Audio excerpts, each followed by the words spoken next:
Please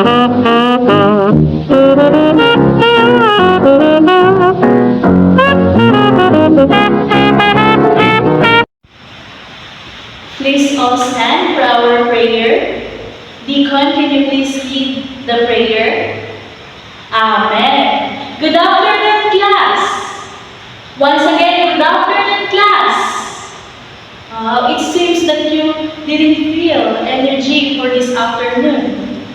I prepare an energizer. Do you know my toes, my knees, my shoulder, my head? Can everybody please along with me? Now, start. My toes, my knees, my shoulder, my head, my toes, my knees, my shoulder, my head. Now, are you all energized, class? Wow, that's nice to hear. Before you sit down, can you please arrange your chairs first and pick up those trashes that you may see under your chair? Do you all understand? Are you all done, class? Wow, thank you so much, class. Now, look at your right side. Look at your left side. Does anyone is absent for today? If none, let's clap our hands. Wow, that's nice to hear that all of you are present for this afternoon. I know all of you can catch a new knowledge for our new topic for this afternoon. Now, before we start our proper discussion, I prepare a classroom rules to maintain the orderliness and of course to have a discipline in our classroom. Can you please read all the silent? Thank you so much. Now, before we start, does any one of you can still remember our previous topic? Okay. Now. Wow, informative speaking. Thank you so much. Please clap our hands for Miss Nawana. Now, I prepare a energizer. I prepare a activity to make you more interested to our new topic. So now, I prepare here a flashcards challenge. You will guess that if this feedback or response to your response coming from your teacher or instructor is okay or is correct. So I will flash it in our PowerPoint later on. So I prepared here a flashcards. If you will see, it is red apple, it symbolizes red flag, and green apple, it symbolizes green flag for those responses coming from your teacher. So I will give you one question.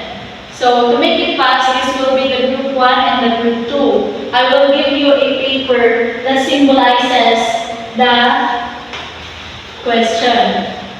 So this is for the group 1 and for the group 2. The first question, can you please everybody read? Okay, thank you so much. It is green flag or red flag? Okay, green flag. Now, let's move on to our new discussion because all of you knows what is the topic for today. What is our topic for today, class, according to our motivation? Okay, feedback and assessment. But before we proceed, can everybody please read the objectives? Thank you so much, class. When we say feedback and assessment, what comes to your mind, class? Okay? Mua? Thank you so much. Can you repeat it again?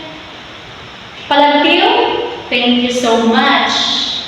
Do you understand, class? What is feedback and assessment? When we say feedback and assessment, class, it refers to the process of evaluating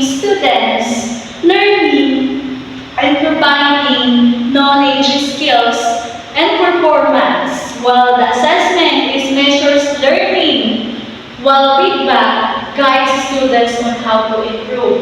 You know that the assessment is measuring your learning. Like for example, I will give you a summative. I measure you that how capacity you are to understand our last previous topic. So I give you a quiz, summative, or anything that symbolizes that the topic is still comes to your mind. Well, the feedback, if I give you a classroom activity or group activity, I will give you a feedback to you need to improve your communication skills, you need to improve your voice, you need to improve your confidence to make your audience really understood what is your topic. Now, we have a 5 key concepts of feedback and assessment. The first one is constructive feedback. When we say constructive feedback class, what comes to your mind?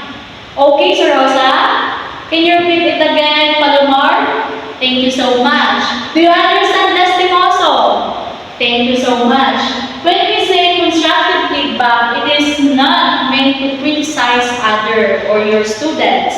Instead, it focuses on helping them to improve. You need to construct in accordance to not just making them feel bad to their mistakes, but of course, to make them feel comfortable or feel warm when you give them a feedback. You need to construct and you need to think carefully when you give a feedback to other people. Now let's proceed to the feedback strategies. What comes to your mind, class? Okay? Who else? Another hand? Okay? Akab. Wow, very good, Akab. Now next, can you repeat the answer of Miss Akab? Bundao. Thank you so much. Let's proceed to the student conferences. When we say student conferences, what comes to your mind, class? Okay. Who else? Soldibilia, do you have any idea? Wow, thank you so much. Class, remember to your mind that student conferences are individuals discussion on between the students or the teacher. For example, I talked to Mrs. Catusale that she needs to improve his communication skills. It is something to improve, or she needs to improve his or her course in accordance to have a good grade. So I will discuss privately or between the teacher and the student to make an improvement for her grades.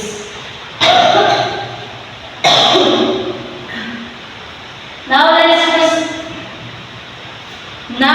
proceed to the feed-forward techniques. So we have the feedback strategies, but let's proceed to feed-forward techniques.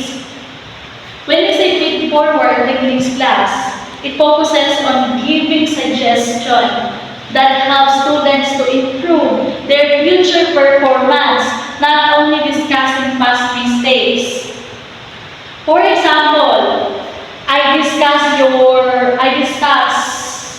the needs to improve in the past months, but I will not say to remember your past mistakes, but of course, I will give you a feedback to improve your future learning. Now, let's proceed to the reflective feedback. Do you have any idea, Melon? Thank you so much. Can you repeat, Marcosa? Thank you so much. Can you repeat, Inoferio? Thank you so much. I know all of you understand what is reflective feedback. Because reflective feedback, it encourages students to think about their own learning, evaluate their performance, and identifies the ways to improve. I will give you a reflection about you. I will for example, I am your teacher and you are done with your group activity, I will give you a reflective feedback to make your mistakes or to make improve about your learning skills. Now let's proceed to the before we proceed, I have a question to you. How can feedback of teacher is helpful to students? Okay? With Dayam? Okay, thank you so much. Now, do you all understand what is our topic for this afternoon? Thank you so much, class. Before we proceed, I will group you again into two groups, but those groups will stay the same. Okay, I will give you 5 minutes to prepare for our short role play and 3 minutes to present here in the front. Starts now, class. But before you start, I have a criteria that gives you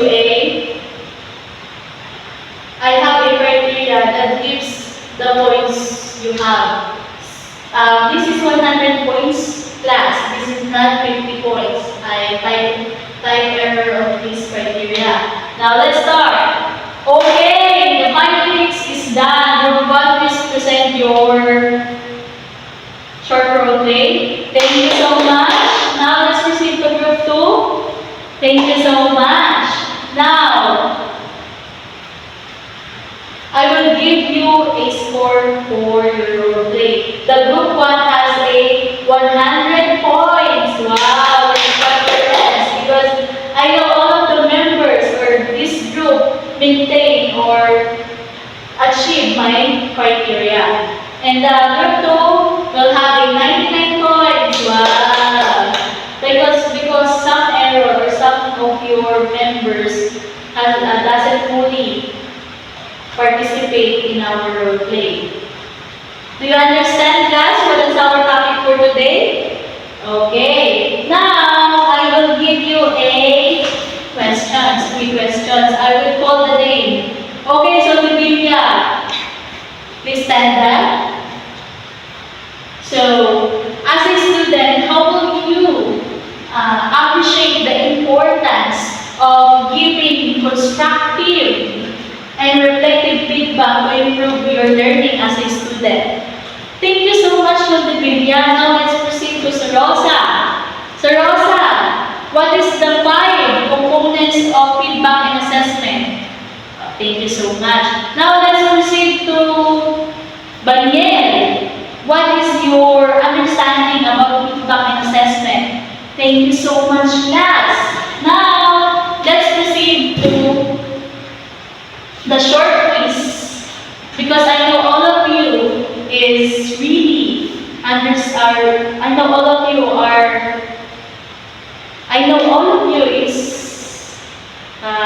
interested to our topic, and I prepared a short quiz. Please disseminate this paper.